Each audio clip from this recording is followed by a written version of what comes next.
I'm Jen. I'm Dréa. I'm Erin. And this is Fiddlosophy. Are you ready for this?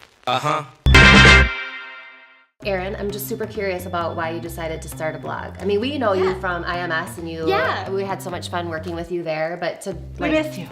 We do miss you, actually. Really. So my last name is Francois. I love French culture, and so I just picked Francois et moi because it rhymed. I really didn't expect anyone other than my mom to read it. But I was doing some DIY and craft tutorials mixed in there. Okay. And then, of course, I would pin things to Pinterest. But the whole idea, sorry. That's okay.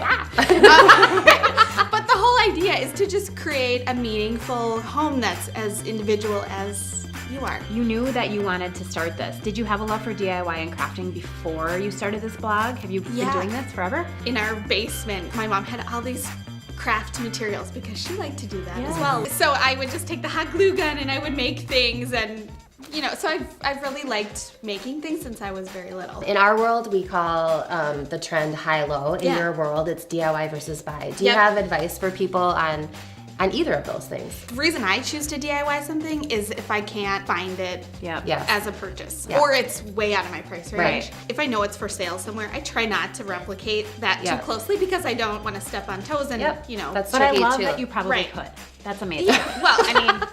Yeah. For example, I made this blanket ladder in my living room, and I couldn't find one that was wide enough, so I decided to make it.